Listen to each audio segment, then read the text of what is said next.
When we think of David, we often picture a young shepherd boy facing the giant Goliath with nothing but a sling and a stone. But what if there's more to the story? What if David's victory wasn't just about bravery, but a carefully crafted strategy, one that holds the key to defeating the giants in our own lives? David's real battle strategy is one of the Bible's most untold truths.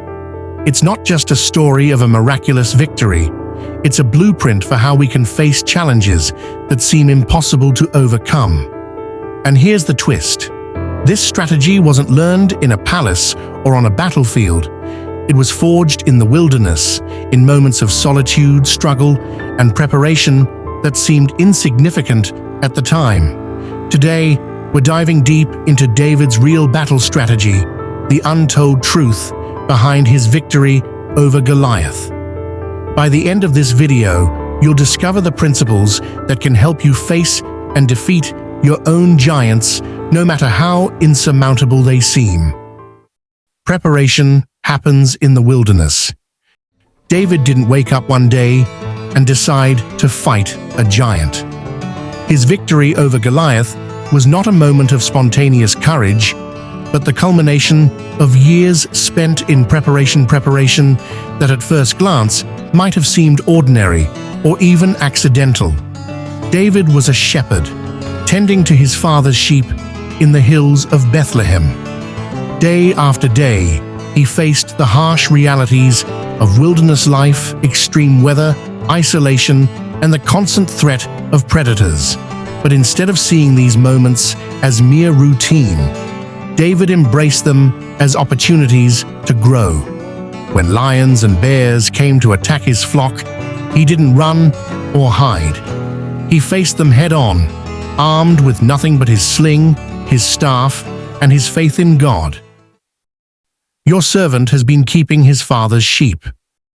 When a lion or a bear came and carried off a sheep from the flock, I went after it, struck it, and rescued the sheep from its mouth. When it turned on me, I seized it by its hair, struck it, and killed it. The Lord who rescued me from the paw of the lion and the paw of the bear will rescue me from the hand of this Philistine. David's confidence wasn't blind optimism, it was grounded in experience. His battles with wild animals taught him resilience, precision, and reliance on God's protection. Each encounter in the wilderness became a training ground for the day he would face Goliath. Here's the first lesson. Preparation often feels mundane. It's not glamorous, it's not celebrated, but it's in those hidden, quiet moments that God shapes us for the challenges ahead. For David, the wilderness was not a detour, it was part of the plan. Think about your own life. Are there giants you feel unprepared to face? Maybe the preparation you need is already happening in the unnoticed routines of your daily life. The skills, patience, and character you're developing now could be exactly what God is using to prepare you for your next battle. David's story reminds us that no experience is wasted. The wilderness moments, though lonely and challenging, are where God does some of his best work in us. Just as David's time as a shepherd equipped him to fight a giant, your current struggles might be equipping you for a greater purpose. The right tools for the battle. David stood before King Saul. He was offered the king's own armor, a bronze helmet, a coat of mail, and a sword.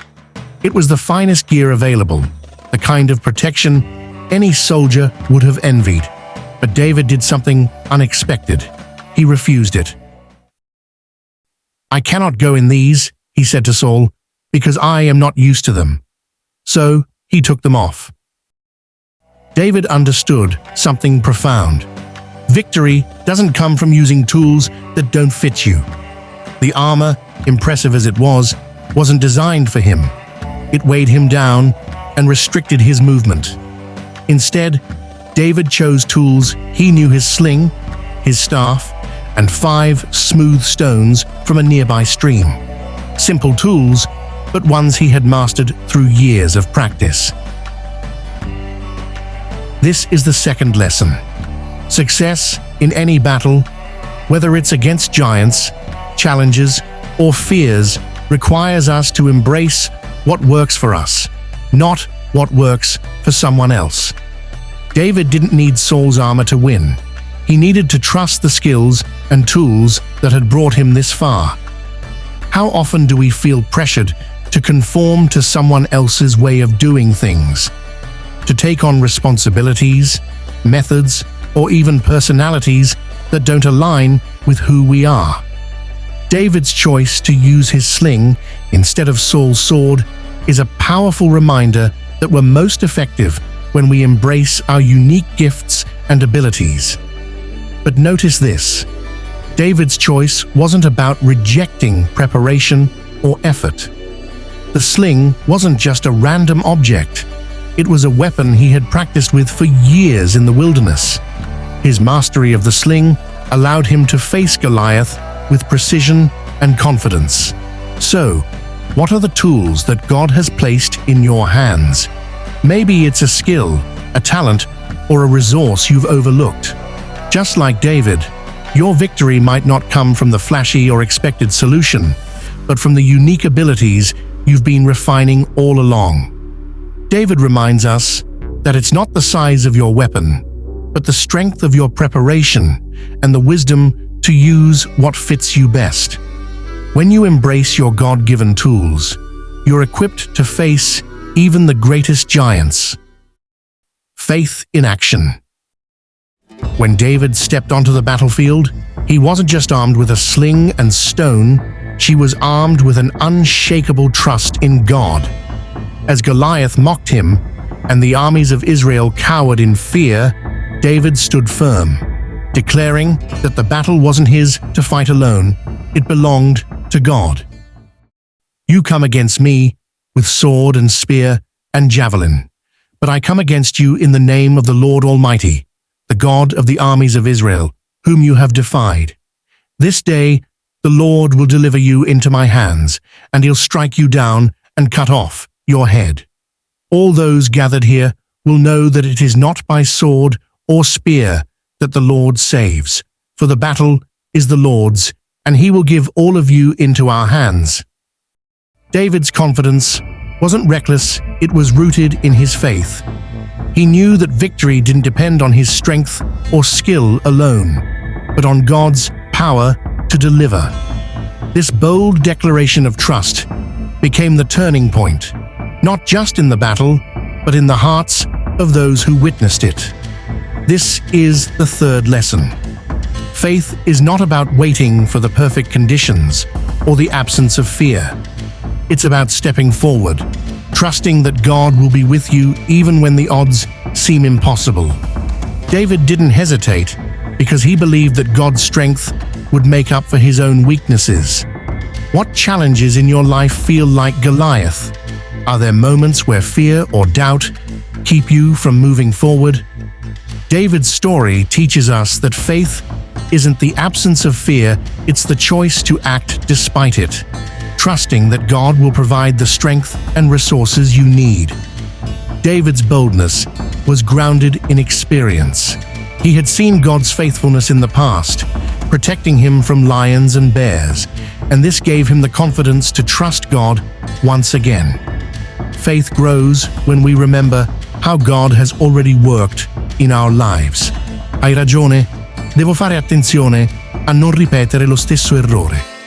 Ecco la sezione corretta, con la citazione inserita nel modo giusto, senza ridondanza. Courage meets skill. When the moment of truth came, David didn't hesitate. He ran toward Goliath, not away from him. It wasn't bravado or recklessness, it was the result of preparation meeting courage. Armed with his sling and a single smooth stone, he relied on the skill he had spent years honing as a shepherd, combined with the boldness of his faith. Reaching into his bag and taking out a stone, he slung it and struck the Philistine on the forehead. The stone sank into his forehead, and he fell face down on the ground. Notice how deliberate David's actions were. He didn't pause, second-guess, or allow fear to dictate his choices. He acted with precision and confidence, using the tools and skills he had refined in the wilderness. His courage wasn't an isolated event, it was rooted in the daily discipline of facing challenges and trusting God through them. This is the fourth lesson. True courage isn't the absence of fear, but the decision to act in the face of it. David's courage came from a deep conviction that God was with him, but also from the confidence that he had prepared himself for this very moment. He wasn't untrained or unready. He was disciplined, focused, and intentional. How often do we think courage is something we're either born with or not? David's story reminds us that courage is cultivated through consistent effort and faith. It's not about waiting for the fear to disappear, it's about moving forward despite it, trusting that the preparation you've done will carry you through. David didn't rely on luck or chance. His actions were the result of a life shaped by small, consistent victories over smaller giants. This moment was simply the culmination of those battles. Courage, skill, and faith. When these come together, even the biggest giants can fall. The real victory. When David defeated Goliath, it wasn't just about a young shepherd winning against impossible odds. The real victory went far beyond the battlefield. This moment changed the course of Israel's history, inspiring a nation paralyzed by fear to find its courage again. David's triumph wasn't rooted in his strength or skill alone. It was his unwavering faith, combined with preparation and action, that set him apart. His victory was a reminder to the Israelites and to us today that the battles we face are never just about the challenge in front of us. They're about something greater. So David triumphed over the Philistine with a sling and a stone. Without a sword in his hand, he struck down the Philistine and killed him. What made David's victory so impactful wasn't just the act of defeating Goliath, but the message it sent. God doesn't need the strongest, the biggest, or the most prepared to achieve great things. He works through those who trust Him, even when the odds seem impossible. This is the fifth and final lesson. The battles we face are opportunities for God to reveal His strength through us. David didn't just win a fight. He showed an entire nation that faith, courage, and trust in God can overcome anything. Think about the giants you face in your life, challenges that seem too big to conquer.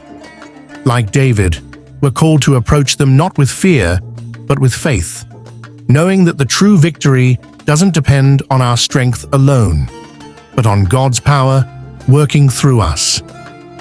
David's victory wasn't just a personal achievement, it was a testimony to God's faithfulness.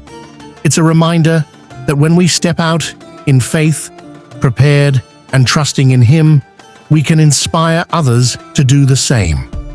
David's battle with Goliath is one of the most well-known stories in the Bible, but its lessons go far beyond a boy defeating a giant. It's a story about preparation, faith, courage, and trusting God in the face of overwhelming odds. It reminds us that the challenges we face are not just obstacles, but opportunities to grow, to trust, and to inspire those around us. The real battle wasn't just won with a sling and a stone, it was won through David's unwavering faith and reliance on God. His story challenges us to look at our own giants and face them with the same trust and determination.